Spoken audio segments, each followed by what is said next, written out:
내 이름은 이근수. 사는 곳은 정평읍 창신로 86 주공아파트 203동 905호 거기 살아요. 나이는 집의 나이로는 78세, 만으로는 77세. 우리 고향은 충청북도 청원군 남일면 화당리 111번. 내가 태어난 곳. 내가 살던 고향은 그냥 평화로운 농촌 마을이었어요. 우리가 6남매인데 오빠가 군에 가서 한번 돌아가시고 이제 3남 2녀로 살았어요. 내가 막내고. 그래서 지금은 이제 오빠 언니 다 돌아가시고 나 하나만 남았어요. 인자한 분이었어요. 한마디로 그냥 우리 아버지는 완전 유교 사상. 그래서 자녀를 키우는데도 한 번도 사랑하는 표정 한 번, 내색 한 번 안 해보고 그렇게 키우고 그냥 그러면서도 인자하셨던 분. 그렇게 컸어요. 6남매의 막내로다가. 좋았어요. 가족 분위기는 좋았는데 이제 내가 조금씩 나이를 먹으면서 우리 오빠가 이 노름을 했어요. 그러면서 이제 가족 분위기가 이제 나빠지고 그때까지는 참 잘 살았는데 일꾼 두고 농사 짓고 잘 살았는데 그 노름하면서부터 가세가 급격히 기울어져 가지고 내 유년기는 행복했는데 내 청년기에는 엄청 빈곤하게 살았어요. 가장 추억에 남는 거 있다면 뭐 언니 등에 업혀서 이렇게 추석에 이제 보름 열나은 날 송편 다 해놓고서 언니가 나보다 12살 차이예요. 근데 언니 등에 업혀서 달구경 가가지고 언니가 내림은 보름달이라고 그런 얘기도 해줬고, 엄마가 이제 내가 막내딸이니까 엄마 들에 갈 때는 따라가가지고서는 이제 가게 앞에 지나갈 때 그냥 무조건 떼쓰는 거. 무조건 떼쓰면 이제 엄마가 거기서 이제 옛날에는 비거밖에 없었어요. 비거 하나씩 사주고. 나는 7살까지도 엄마 젖을 빨고 살았어요. 그렇게 엄마한테 달라붙어가지고. 나오지도 않는 젖을 6, 7살까지. 그러니까 남들이 시집갈 때까지 먹여라, 시집갈 때까지 젊으러라, 그렇게 했었어요. 학창시절에요? 굉장히 다소곳하고 어디 가서 말도 못했어요. 아버지가 엄해서 여자 목소리가 크면 안 된다, 목소리가 밖에 나가면 안 된다, 그런 교육 때문에 어디 가서 그냥 다소시 선생님이 이렇게 하라면 모범학생이었어요. 한마디로 모범생. 초등학교밖에 못 다녔는데 학교가 우리는 걸어서 20리를 갔어요. 그러니까 나이가 1살 많은 사람, 1살 적은 사람을 같이 묶어서 학교를 보냈어요. 그래서 9살에 학교를 갔어요. 우리는 이제 20리를 걸어 다니려니까 어느 정도 체력이 있어야 되니까 거기가 다 9살에 초등학교 입학을, 국민학교지 이제 국민학교 입학을 시켰어요. 이제 그러면 그 20리를 걸어갔다 20리를 걸어오고 나면 완전히 지치죠. 이제 완전히 지치는데, 그것도 이제 저학년일 때는 덜한데 이제 4, 5, 6학년 되니까 공부를 늦게까지 시키는 거예요. 공부를 늦게까지 시키면은 거기서 이제 학교에서 나오기 시작하면은 이렇게 가을 날씨 같은 때는 이제 어둑해지잖아요. 어둑해지면은 거기서 조금 오면 우리는 산밑길을 참 걸어오는데 엄청 무서운 거야, 이제. 엄청 무서워가지고 이제 똘똘 뭉쳐가지고 이렇게 오면 이제 부모들이 그냥 그 등불을 들고서 한 10리길을 마중을 나와요. 부모들이. 그러면 이제 우리가 한 10리 걸어오고 부모들이 10리 마중을 나와갖고 그 등불 들고 부모들을 손잡고 집에 오고 그렇게 했었어요. 학창시절 꿈? 나는 어릴 때부터 이렇게 글 쓰는 사람이 되고 싶었었어요.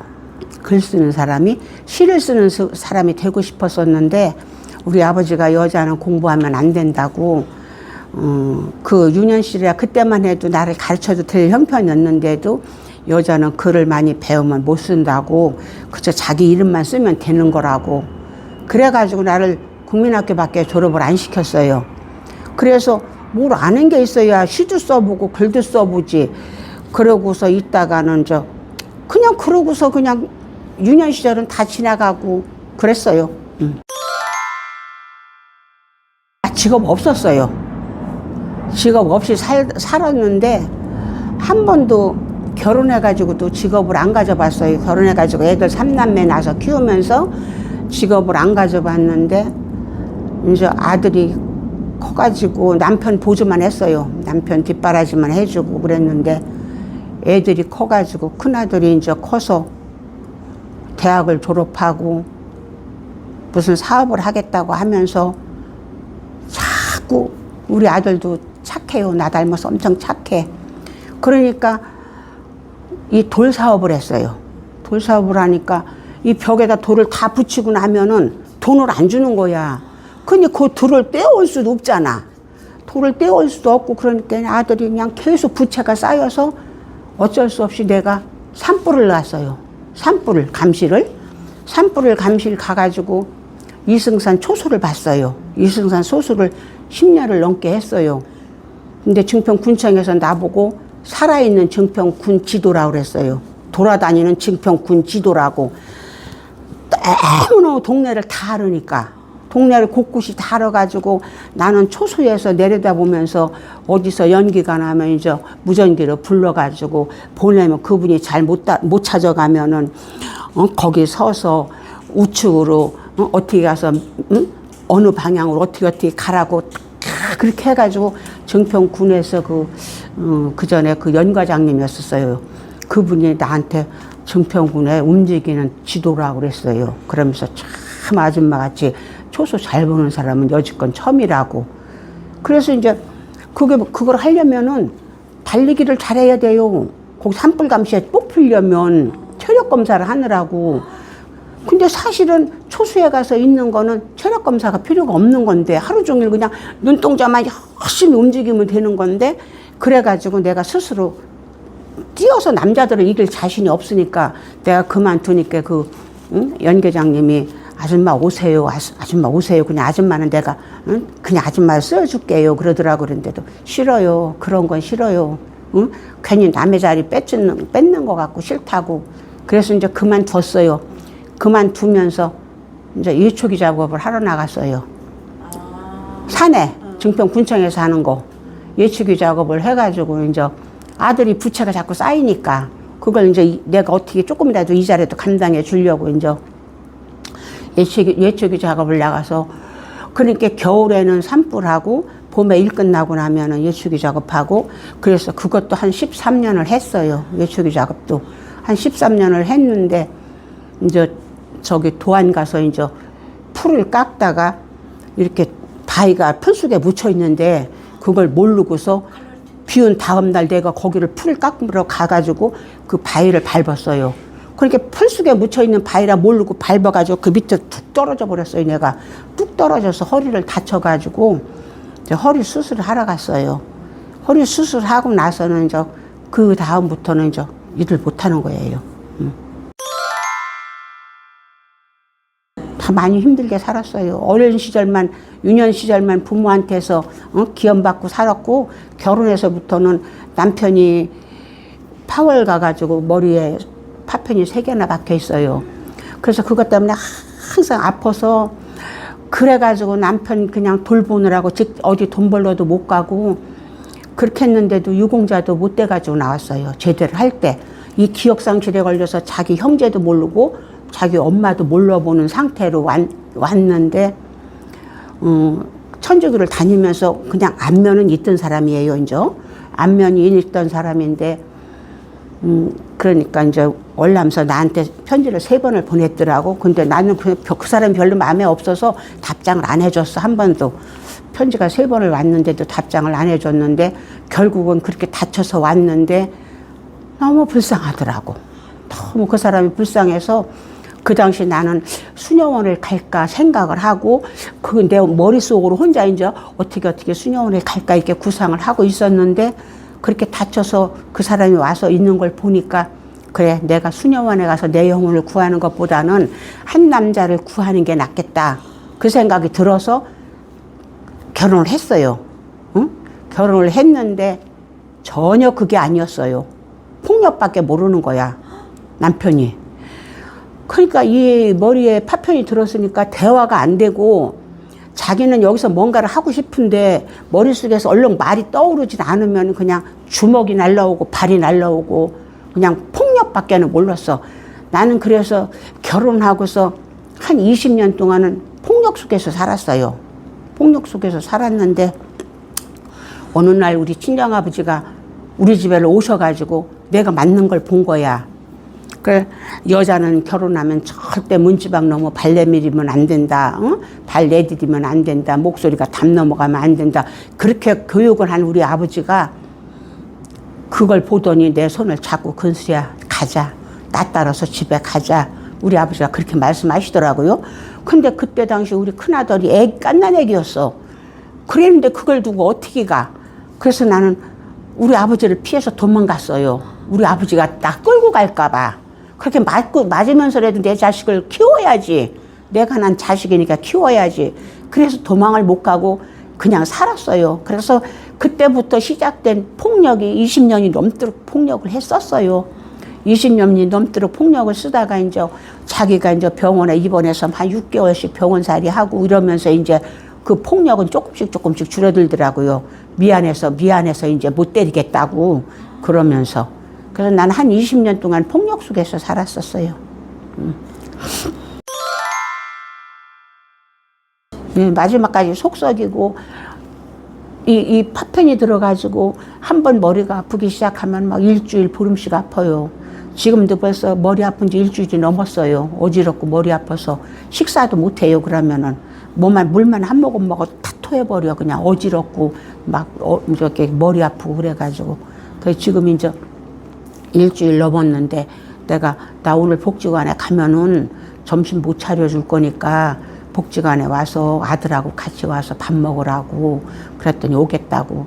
그 사업하던 큰아들도 어느 날 뇌졸중이 와가지고 자네가 완전 죽은 거야. 뇌졸중이 와서 자네가 죽어가지고 언어를 하나도 못해요, 말을. 나는 그래서 이 가슴 속에다 남은 돌덩이 얹어놓고 산다는데 나는 돌덩이보다 더 무거운 쇳덩이를 이 가슴에 한 가득 품고 살아요. 다른 자녀는 작은 아들 3남매니까 딸 하나, 이제 작은 아들 하나. 작은 아들은 군산서 이제 사남매 나가지고 살아요. 사남매 낳고 살고, 딸은 청주서 이제 아들만 둘 낳아서 살고 그렇게 살아요. 우리 작은 아들도 고등학교 졸업하면서 갑자기 우리 작은 아들도 고등학교 졸업하면서 갑자기 엄마 나 이 손에 힘이 없어 그러더라고요. 그러더니만 이 손이 세상에 뼈만 있어요. 이 살이 쏙 빠진 거야. 살이 쏙 빠져가지고서 이 손을 못 써요. 이 손을 못 써. 그래서 청주 의료원을 다니다가 의료원에서 이제 자기들은 장비가 없어서 못 보니까 충남대학교를 가보라 그래서 충남대학교를 의대서를 써줘서 충남대학교를 가고 이 말초신경까지 다 검사를 해도 원인을 모르겠대요. 그러면서 다시 의대서를 써줘가지고 서울대학병원을 보내더라고요. 그랬는데 충남대 병원을 다닐 적에도 MRI를 찍어오라는데 그때 당시만 해도 대한민국의 MRI가 3개인가 4개밖에 없었어요. 부산에 있고 서울대학병원에 있고 또 하나 어디 있고 충남대에도 없었어요. 그래가지고 충남대 병원에서 의대서를 써가지고 서울로 가라 해서 서울대병원을 다녔어요. 그래 거기 가서 이제 다녔는데 거기 가서 다녀도 뭐 하나도 나아지는 것도 없고 이제 MRI를 찍어봤는데도 원인도 모르겠다고 그러고 그러면서 이 신경이 죽어서 이렇게 하면은 아마 그 교수가 내가 그 교수 이름도 안 잃어버려요. 서울대병원 이광우 교수요.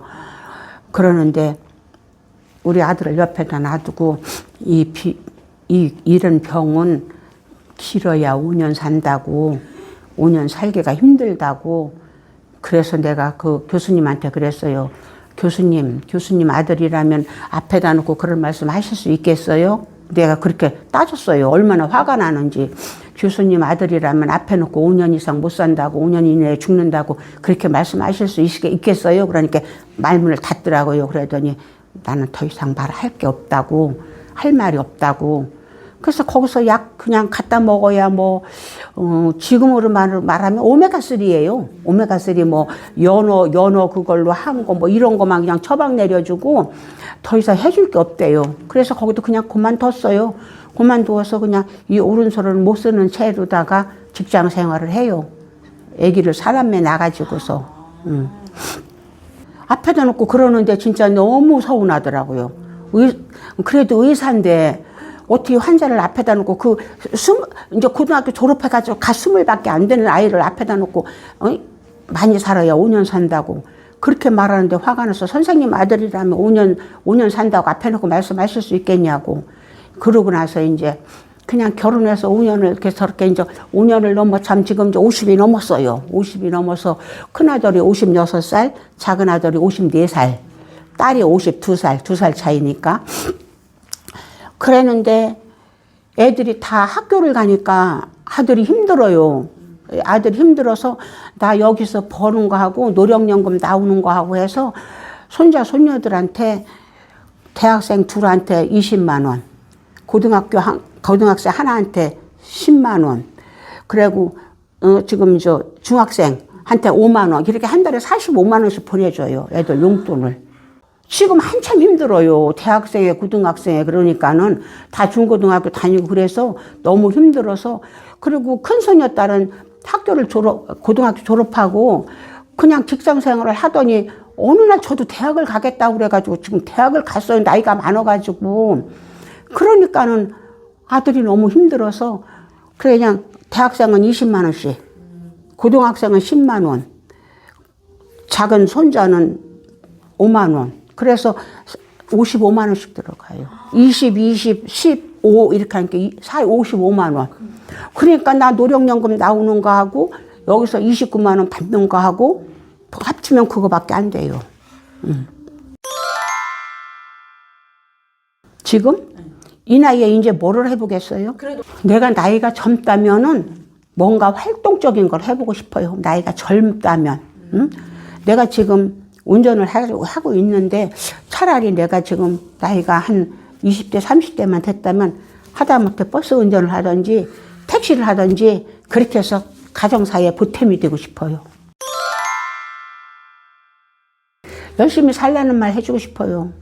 젊은 시절 어영부영 하다가 나처럼 이렇게 나는 그래서 초등학교에서 저 삼보초등학교에서 일하잖아요. 그런데 거기 어떤 여학생 하나가 아주 그냥 학교 문 앞에까지 아빠가 데려다 주는데 교실을 안 들어가려고 그래요. 안 들어가려고 바깥에 싹 이러고 있어. 그래서 내가 애기야 그럼 왜 이래요. 그러면 나중에 할머니처럼 쓰레기 주스러 다니고 싶어? 할머니는 못 배워서 쓰레기 주스러 다니잖아. 열심히 배워, 열심히 공부해서 나중에 할머니처럼 쓰레기 주스러 다니지 말고 훌륭한 일 해. 전 애들한테 그렇게 말해요. 학교에서도.